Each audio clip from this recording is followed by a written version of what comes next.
Hey guys, and welcome back to my channel. I've been promising this video for a while and it's finally here.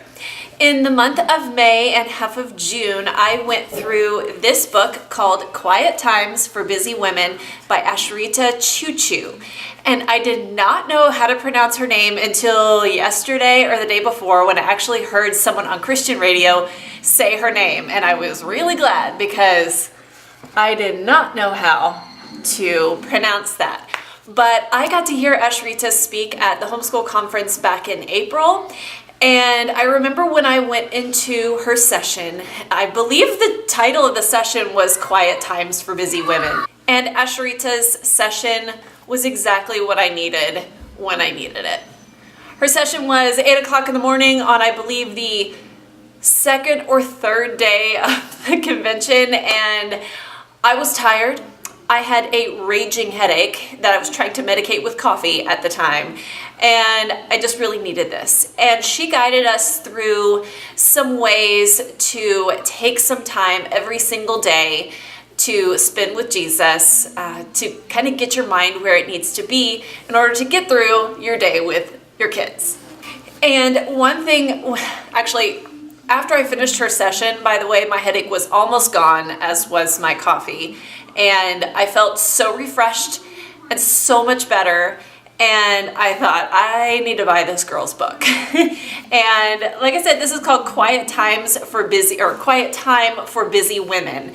And one thing I love about this is that there's so many things out there for moms, but a lot of times I feel like when books are written, especially Christian books are written, when they say it's for women, they say it's like for busy moms or whatever. I mean, there's a lot of stuff out there for moms, or for women, but a lot of it is geared toward moms. This is geared for any woman, okay? Moms, not moms, it doesn't matter. You can benefit from this. And this is actually a workbook, so I can't give this away or loan it or anything.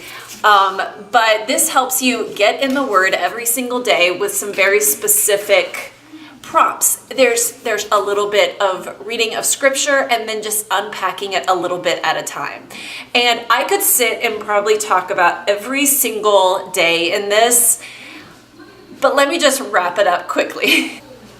Going back to the beginning, I struggled with quiet times for a long time. And then in the past 2 years or so, I came into a time when I started using my scripture writing journal.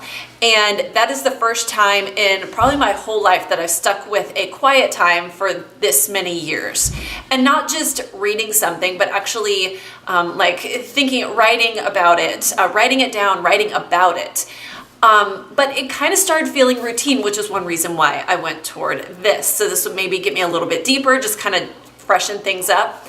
And the main thing that I got out of this was, one, I need to be doing quiet time, not just to mark it off of my checklist, because a lot of times in the busyness of days that can happen.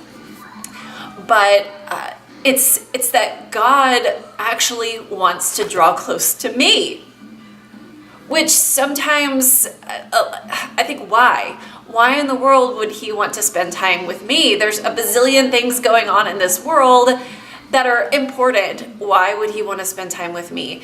And it's because we have that relationship. I want to spend time with him. He wants to spend time with me. And I need to do it because I want to grow closer to him, not just to check off a box. Oh, that is so general. I would love to dive into this a little bit more. I'm going to leave Ashrita's info, and I believe she has a podcast, I want to say. But her ministry is called One Thing Alone. And she also does something regarding not necessarily eating disorders, but like stress eating. She has a whole book devoted to that. She's not like a health coach or something like that. She's not a nutrition coach, but she gets more to the heart of your eating issues. Another thing that I learned from this is that I don't need perfect quiet. I didn't realize I mean, I've always enjoyed singing and worship. Always. That's always been a main way that I worship. But for some reason, I never included that into my daily quiet time with the Lord. And so what I did was I made a playlist on my phone. We are Amazon Prime subscribers. And if you are an Amazon Prime subscriber and you do not use Amazon Music, you are missing out. They have so much free music on Amazon Prime. And I made an entire playlist for my quiet time worship. And there's so many, and this is all free with your membership. But you can find so many good instrumental worship songs. I found that if they had words, I wasn't meditating as well as I needed to because I was kind of singing along.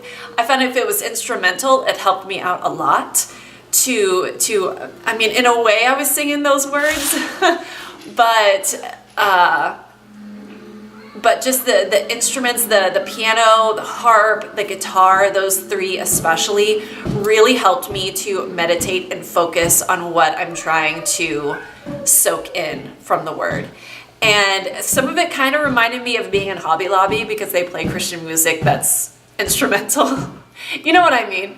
But I didn't realize how much that would help me come closer to the throne of God. So I don't know what this will mean for you. This is just my personal experience.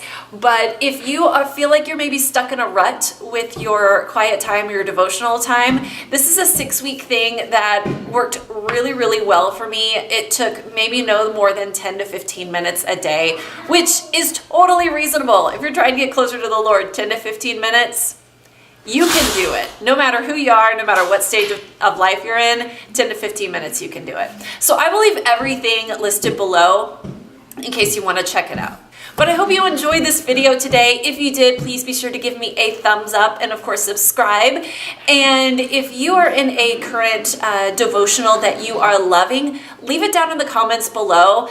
I'm still doing my scripture writing and loving it, but I'm always interested in seeing what other people are doing, especially busy women. You don't have to be a mom, but especially busy women who have a lot of things going, a lot of people or things pulling at you.